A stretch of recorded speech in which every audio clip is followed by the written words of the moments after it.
Hello students, I welcome you to school C, India's first online school. मेरा नाम है Amrit Kaur Pillania and हम continue करेंगे क्लास 9th हिस्ट्री का चैप्टर 1। ठीक है, सेकंड पार्ट करेंगे उसका। क्या है second part? The outbreak of the revolution. कैसे रेवोल्यूशन शुरू हुआ? अभी तक आपने सर्कमस्टांसेस पढ़े कि रेवोल्यूशन क्यों हो रहा था, बैकग्राउंड पढ़ा, सोसाइटी पढ़ी, अब पढ़ते रेवोल्यूशन कैसे स्टार्ट हुआ। Louis XVI had to increase the taxes for the reasons you have already learned. Louis XVI को taxes बढ़ाने पड़े, कारण आप जानते हैं। How do you think he could have gone about doing this? आपको क्या लगता है कि वो taxes कैसे बढ़ा सकता था? कोई भी व्यक्ति इतनी easily taxes change नहीं कर सकता। हर इंसान को कुछ rules and regulations को follow करना पड़ता है। Louis XVI को भी एक procedure के तहत taxes बढ़ाने थे। उस procedure के तहत उसे एक सभा बुलानी थी एस्टेट जनरल्स की। एस्टेट जनरल्स की मीटिंग बुलानी थी और उन एस्टेट जनरल्स को अपने सजेशंस बताने थे। उसके बाद एस्टेट जनरल्स डिसाइड करते कि वो टैक्सेस इंप्लीमेंट करने हैं कि नहीं करने हैं। लेकिन कब एस्टेट जनरल की मीटिंग बुलानी है ये सिर्फ और सिर्फ शासक डिसाइड करता था। देयरफॉर इससे पहले ये मीटिंग 1614 में की गई थी, बट अब ये मीटिंग की जा रही थी 1789 में। ओके, एस्टेट जनरल्स, 3 एस्टेट्स थी आपकी, आपको पता है क्या? क्लर्जी सॉरी, उसके बाद नोबिलिटी एंड थर्ड थी हमारी जो कॉमन पीपल की होती थी, जैसे उसमें मर्चेंट्स आ जाते थे, लॉयर्स आ जाते थे, कॉमन पीपल, पेजेंट्स आ जाते थे, सब बाकी थर्ड क्लास जो है वो एस्टेट्स की इसकी थी। 5th May 1789, on 5th May 1789, Louis XVI called together an assembly of estate generals to pass proposals for new taxes. 5 मई 1789 को ये सभा बुलाई गई और इसमें कहाँ? वर्सेलिस में बुलाई गई थी। वर्सेलिस जो शहर मैंने आपको पहले भी बताया था, वहां पे ये सभा बुलाई गई थी और तीनों एस्टेट्स के कुछ रिप्रेजेंटेटिव्स, प्रतिनिधि आए थे यहाँ पे। जैसे कि जो फर्स्ट एस्टेट थी यानी जो क्लर्जी थी उसने अपने 300 रिप्रेजेंटेटिव्स भेजे थे। सेकंड ने भी 300 रिप्रेजेंटेटिव्स भेजे थे एंड थर्ड ने इनफैक्ट 600 रिप्रेजेंटेटिव्स भेजे थे। अभी तक क्या होता था, हर एक एस्टेट को 1 वोट मिलती थी, यानी कि अगर टोटल कोई डिसीजन लिया जाना है तो उसमें 1 वोट डलेगी फर्स्ट एस्टेट की, 1 वोट डलेगी सेकंड एस्टेट की और 1 वोट डलेगी थर्ड एस्टेट की। लेकिन इस बार थर्ड एस्टेट के लोगों ने डिमांड किया कि हमें सिर्फ 1 वोट मत दो, हम जितने इंडिविजुअल यहाँ आए हुए हैं 600, सबको 1-1 वोट दो। तो थर्ड एस्टेट की टोटल वोट हो जाती 600, फर्स्ट एस्टेट की टोटल वोट हो जाती 300 एंड सेकेंड एस्टेट की टोटल वोट्स हो जाती 300। ये जो 1200 लोग हैं ये मिलकर कोई डिसीजन ले, ऐसा थर्ड एस्टेट चाहता था। लेकिन जो शासक था लुईस 16 वो ये प्रस्ताव मानने के लिए राजी नहीं था।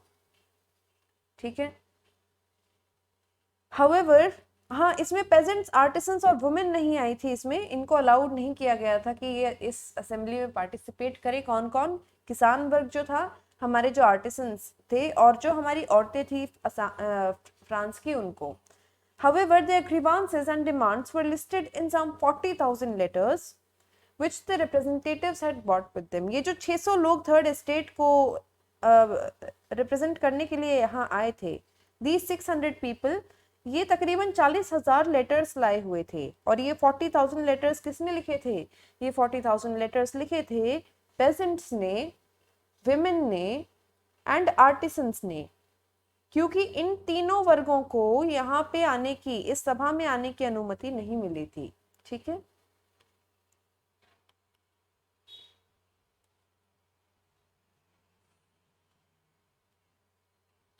voting in the estate generals in the past had been conducted according to the principle that each state had 1 vote. This time too, Louis XVI was determined to continue the same practice. But members of the third estate demanded that voting now should be conducted by the assembly as a whole, where each member would have 1 vote. This was one of the democratic principles put forward by philosophers like Rousseau in his book The Social Contract. किसने लिखी है ये किताब? ये किताब लिखी है Rousseau ने। वेरी इंपॉर्टेंट फिलोसोफर, इसी के आइडियाज पे लिबर्टी बेस्ड है, लिबर्टी का कंसेप्ट। ठीक है, When the king rejected the proposal, the third estate walked out of the assembly in protest. राजा ने थर्ड एस्टेट की ये डिमांड नहीं मानी, तो इसके प्रोटेस्ट में, राजा ने उनकी बात नहीं मानी, इस बात के प्रोटेस्ट में थर्ड एस्टेट के सभी प्रतिनिधि सभा छोड़कर चले गए. The representatives of the third estate viewed themselves as spokesmen for the whole French nation. जो प्रतिनिधि थर्ड एस्टेट के आए हुए थे वो खुद को ना सिर्फ अपने सेक्शन का रिप्रेजेंटेटिव मानते थे, वो मानते थे कि वो पूरे फ्रांस की आवाज है. On 20th June, they assembled in the hall of an indoor tennis court in the grounds of Versailles. Versailles में ये लोग इकट्ठे होते हैं और खुद को एक नेशनल असेंबली डिक्लेयर कर देते हैं. And swore not to disperse till they had drafted a constitution for France. और इन्होंने स्वेयर किया कि हम ये ग्राउंड तब तक नहीं छोड़ेंगे जब तक हम फ्रांस के लिए एक कॉन्स्टिट्यूशन बनाकर तैयार ना कर दें. That would limit the power of monarch. क्योंकि संविधान बनने के बाद जो मोनार्क है, जो शासक है, उसकी पावर लिमिट हो जाएंगी, कंट्रोल हो जाएंगी. They were led by Mirabeau and Abbé Sieyès. Mirabeau कौन थे, Abbé Sieyès कौन थे, पढ़ लेते हैं. ये लीडर्स थे इनके, जो ये नेशनल असेंबली थी इसके. Mirabeau was born in a noble family. Mirabeau का है जो जन्म वो एक नोबल फैमिली में हुआ था, ठीक है. लेकिन वो कन्विंस्ड था, उसने खुद को समझा रखा था कि सोसाइटी में जो ये कुछ सेक्शंस को प्रिविलेज मिली हुई है जन्म से, वो चीज गलत है. He brought out a journal and delivered powerful speeches to the crowds assembled at Versailles. उसने एक जर्नल भी लिखा और वर्सेलिस में जो क्राउड्स यानी कि भीड़ इकट्ठी हुई थी उनके लिए वो पावरफुल स्पीचेस भी डिलीवर करता था. ओके. एब्बे सियस कौन था? एब्बे सियस ओरिजिनली एक प्रीस्ट था, एक पंडित था, लेकिन उसने एक बहुत इन्फ्लुएंशियल पैम्पलेट लिखा था जिसका नाम था what is the third estate. Third estate है क्या? Okay. While the National Assembly was busy at Versailles drafting a constitution, the rest of the France seethed with turmoil. क्या हुआ जब नेशनल असेंबली फ्रांस के लिए एक संविधान बनाने में बिजी था, उस समय पे बाकी का फ्रांस बहुत परेशान था. क्यों? क्योंकि फसल खराब हो गई थी. पहले ही ब्रेड के प्राइसेस बहुत ज्यादा थे, बहुत महंगा ब्रेड मिलता था. अब फसल खराब होने के कारण ब्रेड के प्राइसेस और भी ज्यादा बढ़ गए थे और बेकर्स इस बात का गलत फायदा भी उठाते थे. वो सप्लाई होर्डिंग करते थे. होर्डिंग ऑफ सप्लाईज क्या होता है बेटा, कि मान लीजिए कि मेरे पास 100 किलो आटा है, लेकिन मुझे पता है कि आटे की कीमत और भी बढ़ सकती है अगर मैं वो 100 किलो को आज ना बेचूं. तो अगर लोगों के पास आज कुछ खाने को नहीं होगा तो कल या परसों वो भूखे मरते उसी आटे के 100-200 रुपए फालतू देने की कोशिश करेंगे. इसी चीज को कहते हैं सब्सिडी होर्डिंग या फिर सप्लाई होर्डिंग, जिसमें हम सामान को छुपा के रख लेते हैं तब तक जब तक व्यक्ति या समाज उसकी डिमांड में बहुत ज्यादा ही कुछ भी देने को तैयार नहीं हो जाता. After spending hours in long queues at the bakery, crowds of angry women stormed in the shops. बहुत ज्यादा घंटों तक लाइंस में खड़े रहने के बाद भी जब औरतों को ब्रेड नहीं मिला तो उन्होंने जो दुकानें थी उनमें घुसकर मारपीट करना शुरू कर दिया, तोड़फोड़ करना शुरू कर दिया, सामान लेकर भागना शुरू कर दिया. At the same time, the king ordered troops to move to Paris. On 14th July, the agitated crowd stormed and destroyed the city of Bastille. Destroyed the Bastille, not city of Bastille, it is just Bastille. इसी time जब जनता परेशान थी, national assembly बन रही थी, उसी time पे क्या हुआ, राजा ने अपनी जो सेना थी उसको ऑर्डर दिया कि आप पेरिस जाओ. और जनता को ये डर हो गया कि हम जो भी एक्शंस कर रहे थे उसकी वजह से राजा इतना परेशान हो गया, इतना दुखी हो गया हमसे कि अब राजा हमें मारेगा. वो अभी तो अपनी ट्रूप्स को हमारे शहर में घुसा रहा है, उसके बाद वो अपने ट्रूप्स को कह देगा, अपनी सेना को कह देगा कि इन पे आक्रमण कर दो, ओपन फायर कर दो. इसी रीजन से डरती हुई जनता ने सोचा कि हम खुद को बचाने के लिए हथियार इकट्ठे करते हैं. हथियार इकट्ठे करने के लिए ही पिछले पार्ट में मैंने आपको बताया था कि उन्होंने सरकारी बिल्डिंग्स में और प्रिजन्स में घुसपैठ करके, मारपीट करके चोरी करना शुरू कर दिया था. तो वो इसी रीजन से किया था, वो डरे हुए थे. In the countryside, rumors spread from village to village that the lords of the manor had hired bands of brigands who were on their way to destroy the ripe crops. गांव में भी ये अफवाह फैल गई कि जो अमीर व्यक्ति थे गांव के, वो गुंडे वगैरह बुला रहे थे ताकि किसानों की जो फसल थी उसको खराब किया जा सके, तबाह किया जा सके। Caught in a frenzy of fear, peasants of several districts seized hoes and pitchforks and attacked Chetoks. इसी रीजन से, जैसे शहर के लोगों ने बैस्टिल पे अटैक किया था, ऐसे ही गांव के लोगों ने हथियार उठा लिए, जैसे कि कुल्हाड़ी हो गई या फिर फावड़ा हो गया, ये सारी चीजें उठा के और अटैक कर दिया शेटॉक्स पे। They looted hoarded grains and burnt down documents containing records of manorial dues. उन्होंने चोरी की, अनाज की चोरी की और उन सारे रिकॉर्ड्स को जला दिया जहां पे उनकी उधारी के रिकॉर्ड्स लिखे हुए थे। A large number of nobles fled from their homes, many of them migrating to neighboring countries. बहुत सारे nobles अपने अपने घर छोड़कर भाग गए और वो आसपास के कंट्रीज में जाकर रहने लगे जहां पे शायद उनके रिलेटिव्स रहते होंगे। Facing with the power of his revolting subjects, Louis XVI finally accorded recognition to the National Assembly and accepted the principle that his powers would now be checked by a constitution. इन सारे ये जो incidents हो रहे थे, इनसे परेशान होकर जो हमारा लुईस 16 शासक था, जो लुईस 16 शासक था, उसने परमिशन दे दी, नेशनल असेंबली को रिकॉग्नाइज कर दिया और उसने मान भी लिया कि ठीक है, तुम लोग जो भी कॉन्स्टिट्यूशन बनाओगे मैं उसके हिसाब से चलूंगा, मेरी पावर्स को लिमिट कर दो, पर ये पंगे मत करो, रॉइट्स मत करो। On the night of 4th August 1789, 4 अगस्त 1789 की रात को जो असेंबली थी, नेशनल असेंबली, उसने एक मतलब ऐसा डॉक्यूमेंट पास किया जिसकी वजह से फ्यूडल सिस्टम खत्म हो जाता, टैक्सेस खत्म हो जाते। Members of the clergy too were forced to give up their privileges, यानी जो चर्च वगैरह के मेंबर्स थे, क्लर्जी जिसको हम कहते हैं, उनकी भी सारी पावर्स छीन ली गई। Tithes were abolished and lands owned by the church were confiscated. जो जमीन चर्च ओन करता था वो सारी जमीनें छीन ली गई, जो टैक्स वो आम जनता से लेता था वो सब बंद कर दिया गया। As a result, the government acquired assets worth at least 2 billion. इसकी वजह से जो सरकार थी उसको तकरीबन 2 बिलियन लेवरेज का टैक्स मिला, ठीक है, रेवेन्यू मिला। ये देख लो, चिटॉक क्या है, प्लूरल चिटॉक्स।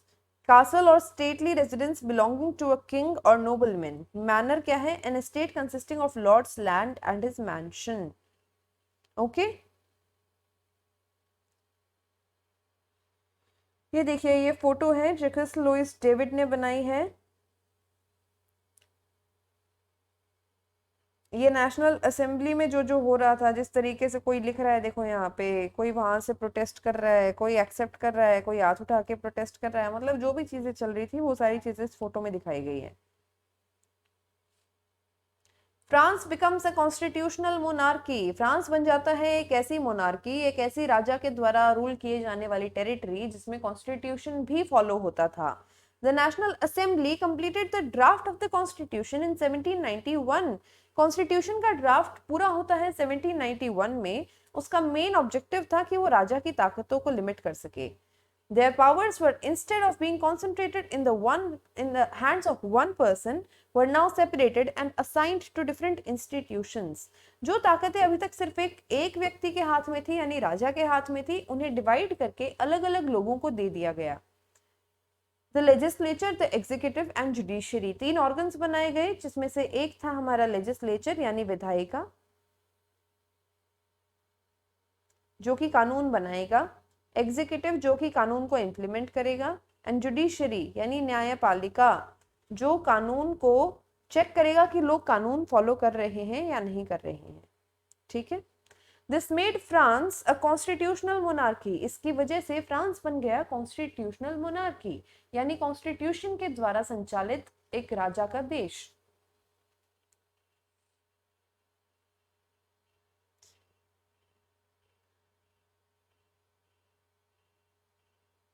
ये देखो, इसमें भी क्या था बेटा कि जो भी पॉपुलेशन थी उसके 2 हिस्से बनाए गए, एक थे पैसिव सिटीजन्स और एक थे एक्टिव सिटीजन्स। एक्टिव सिटीजन्स वो थे जो वोट कर सकते थे, तकरीबन 4 मिलियन थे और पॉपुलेशन कितनी थी 28 मिलियन, यानी 2.8 करोड़ की पॉपुलेशन में से सिर्फ 40 लाख लोग वोट कर सकते थे, बाकी के जो लोग थे वो वोट नहीं कर सकते थे। और इनमें कौन आता था, 25 साल से नीचे के सभी व्यक्ति, चिल्ड्रन और वुमेन, बच्चे, औरत और 25 साल से नीचे के सभी आदमी, ठीक है। तो इन सब के ऊपर ये सब वोट करेंगे एक जज को, ओके, और ये सब वोट करेंगे इलेक्टर्स को। इलेक्टर्स जो थे 50,000 आदमी थे, और उनमें से आगे ये लोग वोट करके बनाएंगे 745 लोगों की एक नेशनल असेंबली। ये कंट्रोल करेंगे राजा को और ये कंट्रोल करेंगे मिनिस्टर्स को। राजा की इसके ऊपर वीटो भी लग सकती है, ये जो भी नेशनल असेंबली डिसीजन लेगी उस पर राजा वीटो भी लगा सकता है। वीटो का क्या मतलब है कि अगर कोई डिसीजन इनका राजा को पसंद नहीं आया तो राजा कह सकता है कि मुझे ये चीज अच्छी नहीं लगी, ये चीज इंप्लीमेंट नहीं होगी। The Constitution of 1791 vested the power to make laws in the National Assembly, which was indirectly elected. Indirect और direct elections का क्या मतलब होता है बेटा, कि देखो अगर मान लीजिए कि मैं जनता का पार्ट हूँ, मेरी फैमिली जनता है, 4 लोग हैं हम लोग फैमिली में, मान लीजिए कि हम एक स्टेट की जनता है, हम लोग वोट करेंगे एक बंदे को, ठीक है, और ये व्यक्ति आगे एक व्यक्ति को वोट करेगा, इसको कहते हैं इनडायरेक्ट इलेक्शंस। कि हमने जिसे वोट किया वो जिसको वोट कर रहा है ये व्यक्ति डिसीजन ले रहा है। हमने ए को वोट किया लेकिन ए ने क्योंकि बी को वोट किया है तो बी व्यक्ति डिसीजन लेगा। ये होते हैं इनडायरेक्ट इलेक्शंस। इसी के कॉन्ट्ररी में हमने जिस व्यक्ति को ए व्यक्ति को ही वोट किया और ए ही अगर डिसीजन ले रहा है तो ये हम कहेंगे कि डायरेक्ट रिप्रेजेंटेटिव है हमारा, ठीक है। Citizens voted for a group of electors, citizens electors को वोट करते थे और इलेक्टर्स फिर आगे इलेक्शन में पार्टिसिपेट करेंगे, वोट डालेंगे उनके लिए जो एक्चुअली में डिसीजन लेगा। Not all citizens however had the right to vote. मैंने आपको बताया कि 25 साल से नीचे के सभी आदमी वोट नहीं कर सकते थे, और औरतें वोट नहीं कर सकती थी, बच्चे वोट नहीं कर सकते थे। Only men above 25 years of age who paid taxes equal to at least 3 days of laborer's wage were given the status of active citizens. 25 साल से ऊपर के भी वो व्यक्ति ही वोट कर सकते थे जो कम से कम महीने की अपनी 3 दिन की सैलरी, 3 दिन की जो अपनी तनख्वाह है, 3 दिन की जो अपनी दिहाड़ी है, वो टैक्स के तौर पे पे करे। That is, they were entitled to vote. उनको ही वोटिंग राइट मिलेंगे। The remaining men and all women were classified as passive. बाकी सबको हमने कह दिया क्या, passive citizen. To qualify as an elector and then as a member of family and then as a member of assembly, sorry, a man had to belong to the highest bracket of taxpayers. अगर आपको इलेक्टर बनना है, 3 level थे ना यहाँ पे, कि एक तो आम जनता है जो 3 दिन की अपनी सैलरी देके वोटर बनी है, 25 साल से ऊपर के आदमी सारे, ये व्यक्ति जिनको वोट करेंगे उनको कहते हैं इलेक्टर। ये थे 40,000, ठीक है, और ये 40,000 आगे 745 लोगों को वोट डालेंगे। ये 745 लोग ही बनेंगे असेंबली के मेंबर। अगर आपको इलेक्टर बनना है या आपको असेंबली बनना है तो आपको टैक्स पेइंग में हाईएस्ट क्लास में रहना पड़ेगा।